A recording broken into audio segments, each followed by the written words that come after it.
On Christmas Day, the World Junior Champions start up this week, which got me to thinking about, could USA win their 5th gold medal in this millennium and their 4th in the last 10 years? USA hockey has come a long way since the last 60 years.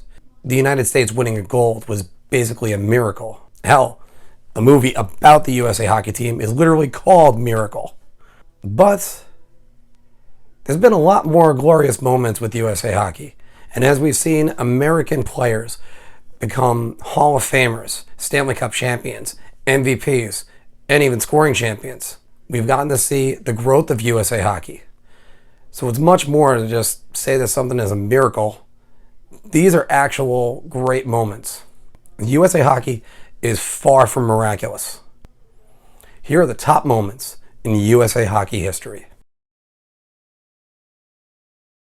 In the 2010 Olympics, it was clear that the two best teams were the host country, Canada, and the United States. And both teams fought their way into the gold medal game. The United States, unbeaten until that moment, were looking pretty good. But unfortunately, they fell behind 2-0. The United States would cut the deficit in half on a Ryan Kesler deflection. But the drama of the game would come in the final minutes, with the U.S. pressing, eagerly trying to find the game-tying goal. Patrick Kane's turnaround shot left a rebound for Zack Parise to tie it, with under 30 seconds remaining. Every bar across America started screaming in jubilation. Unfortunately, it would be short-lived, as Sidney Crosby would end the U.S. hopes for gold with a quick shot between the legs of Ryan Miller. The gold medal game in 2010 was actually the second highest rated event behind the Super Bowl. So don't tell me that Americans don't like hockey. 2018 didn't feature NHL players on the men's side, but it did feature the best women's players in the world. After heartbreaking losses to Canada in Salt Lake City and Socchi, the United States women were ready to go at it again with the Canadian women. And just like 2014 in Socchi, it was another nail-biter all the way to the end. Hilary Knight would open the scoring on a deflection, but Canada would score the next 2 goals until Monique Lamoureux tied it on a breakaway.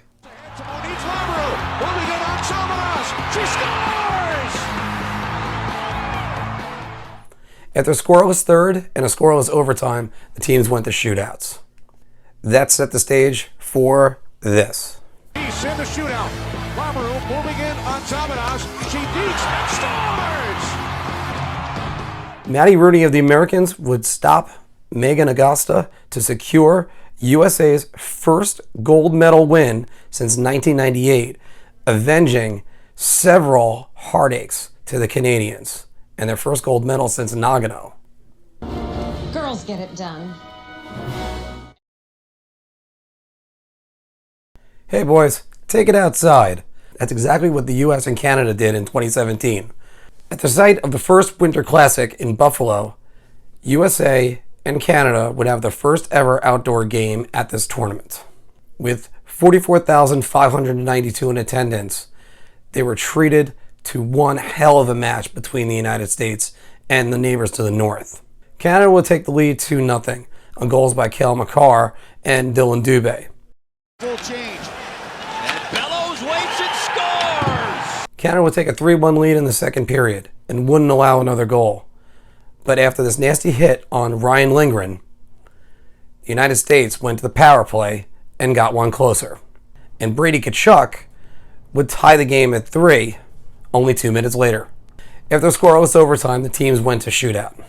It was almost as if it was shades of the first Winter Classic, watching Sidney Crosby go in with the snow coming down all around him and winning the game.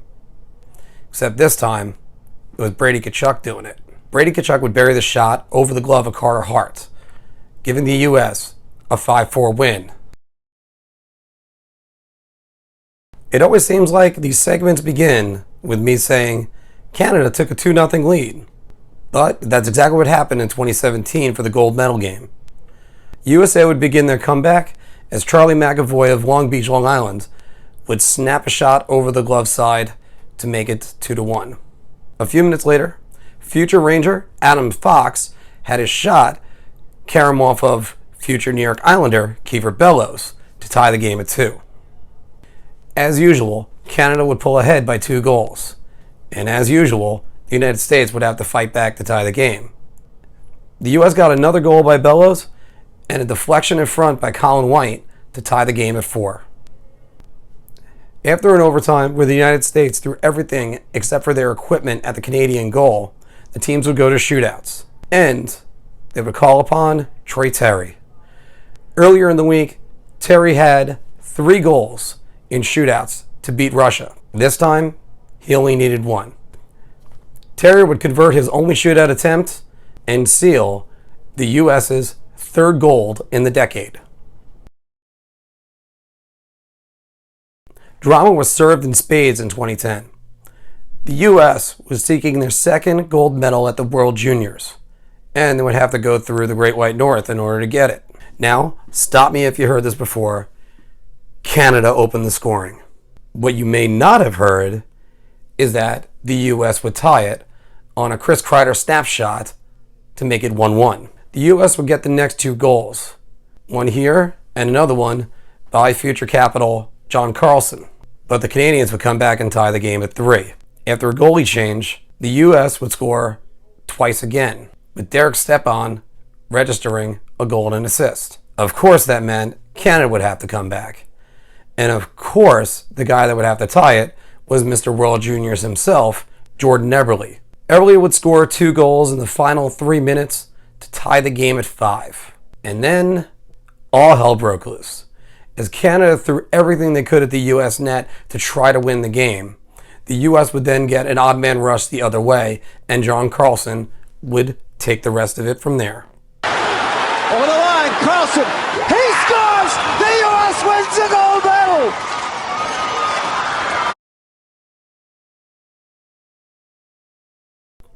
In 2014, it was Russia's turn to host the Olympics, and they wanted to show the world what they could do. The Red Wings' Pavel Datsyuk opened the scoring as he sliced right through the American defense and took a wicked shot past goalie Jonathan Quick. But the Americans would go ahead on a pair of power play goals, one by Cam Fowler and the other by Joe Pavelski. Dustin Brown would take a minor penalty midway through the 3rd, setting the stage for the Red Wings center to make us all nervous again. But if you thought the drama was over, you were dead wrong. The teams would go to shootouts, and the U.S. sent up their first shooter, TJ Oshie. U.S. tries to put the pressure on first in the shootout. Gliding along slowly. Score! After Jonathan Quick made a couple stops, Ilya Kovalchuk would tie the shootout at 1. A few shooters later, Pavel Datsyuk would give the Russians the lead once again, and it was up to TJ Oshie to tie it. Again.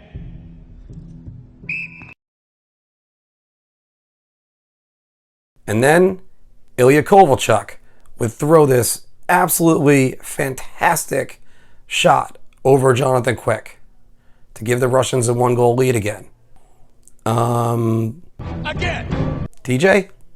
Off the crossbar and back off the man known as Bob.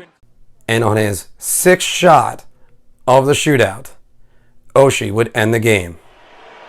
The bottom of the 8th. Oshie and Bobrovsky duel again. Score! Team USA wins! In 1998, USA Hockey had mixed results in Nagano, Japan. On the men's side, it featured frustration and a couple outbursts. Keith Tkachuk said they wasted their time there. On the women's side, they were going for the first ever women's gold medal at the Olympics. Captained by Cami Granato, sister to former New York Ranger Tony Granato, the United States was looking for the first gold medal for a team other than Canada at any of these international competitions. How can you possibly beat the Canadians? I mean, Madame Marion played actual NHL preseason games.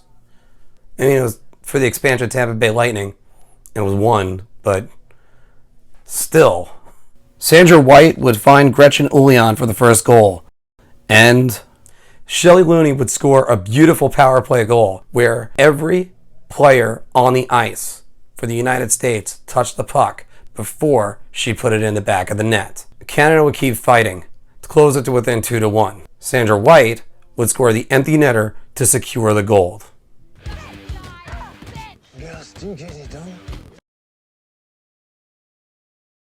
Motivated by their lackluster performance in the Nagano Olympics, they returned to the past to general manager Craig Patrick and head coach Herb Brooks, who coached the 1980 gold medal Lake Placid team. They would assemble the greatest amount of American talent ever to touch the ice. And what a team it was. You had Stanley Cup winners, Norris Trophy winners. Brett Hull scored 700 goals. Guys that would score 1,000 points in the league, guys that would score 500 goals in the league, and some of USA Hockey's all-time greatest players. I can make a video just about how good this team is. The United States rolled over every single opponent that they faced going into the gold medal game. And the Canadians were the ones that actually struggled. How about that for a little bit of flipping the script? Mike Richter was stellar for the Americans. The U.S. would open the scoring on an odd man rush where Tony Amonte would put the puck behind Martin Brodeur. But the Canadians would tie the game on goals by Paul Kariya and Jerome McGinley. Joe Sakic would give the Canadians a 3-1 lead, but Brian Rafalski would cut the deficit in half before the end of the second period. With the United States trailing by 1 and about 5 minutes remaining, they would go on the power play. And they set up a play for their big gun, Brett Hull, to one-time the puck in. Martin Brodeur would come across and make the save at ice level. 9 out of 10 times, that puck would be in the top corner. This time it wasn't. Canada would come back the other way to score their insurance goal, and then that was all she wrote. For the Canadians, it was a much-needed redemption after some failures in international competition. But for the U.S., it was truly showing that they belong at center stage with the greats internationally. Hockey writer E.M. Swift calls this the forgotten miracle. The United States and Squaw Valley would win their first ever Olympic gold medal in ice hockey. And there wasn't much I ever knew about this, other than Herb Brooks getting cut the day before he went to the Olympics by Coach Jack Riley. He was even in the team picture. The U.S. was led by brothers Bill and Bob Cleary and John Myasic on defense. USA in their first 2 games would beat Czechoslovakia and Australia by a combined score of 19-6. Then the real heroics came from goaltender Jack McCartan. Behind him, they would upset the Canadians and the Russians. And after beating Czechoslovakia again, would seal the gold medal in 1960.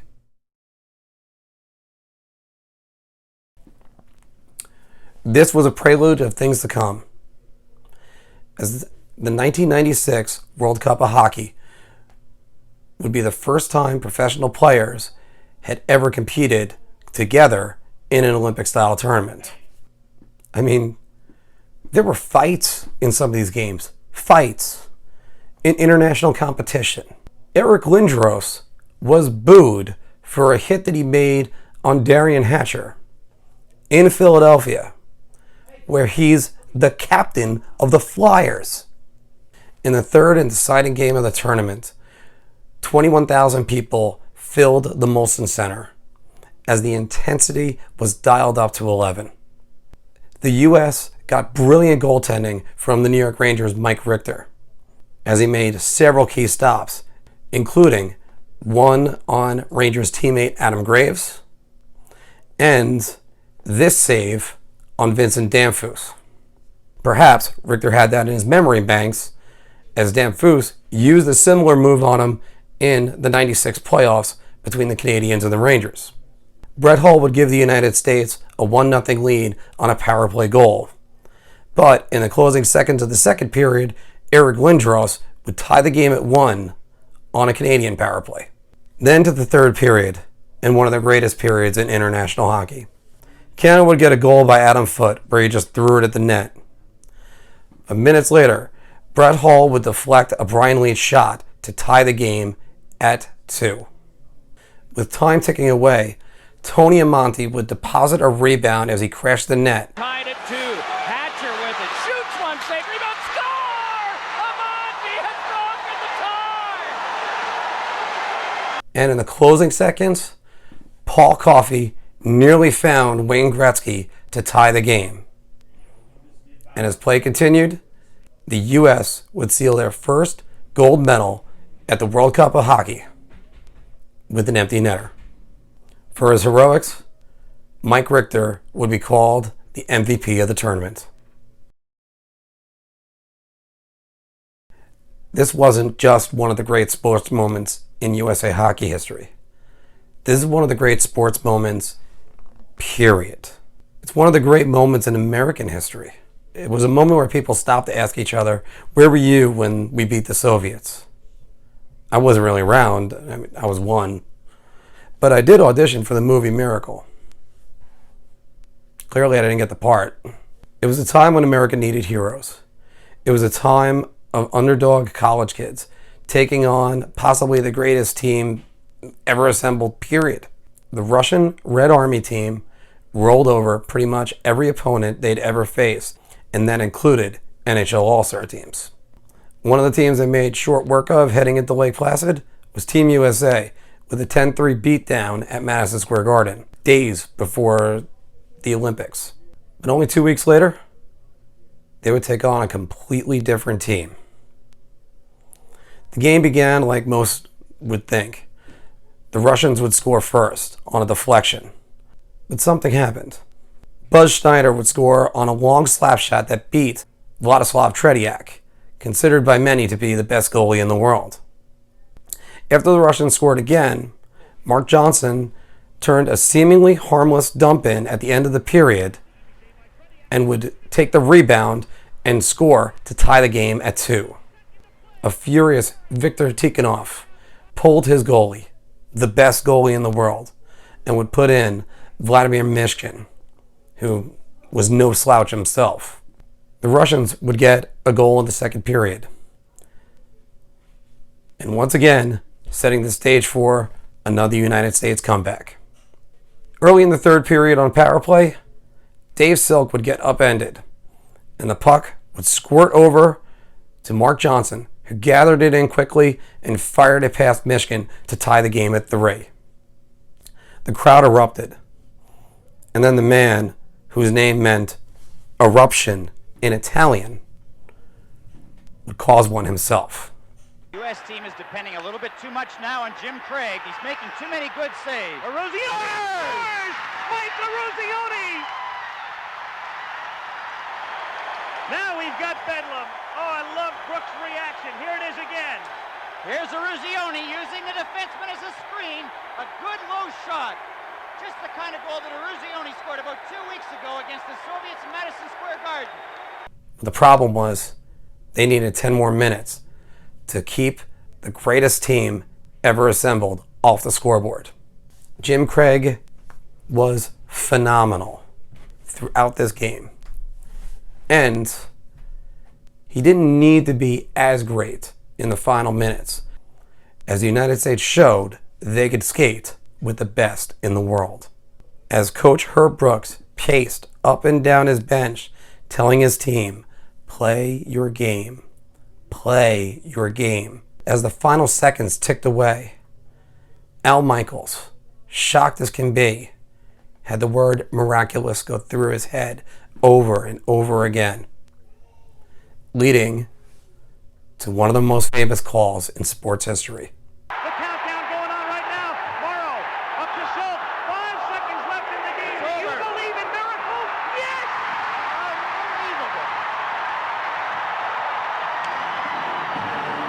Unbelievable. 2 days later, they would come from behind again to beat Finland for their second gold medal. Okay, that's our list. Are there any U.S. moments that you could think of that I don't have on this list? Put them in the comments below. If you want to see the movie The Forgotten Miracle, check it out. It's on Amazon. I believe it's not streaming. I have to check that out myself. You could always see Miracle anytime you want. It's on Disney Plus right now.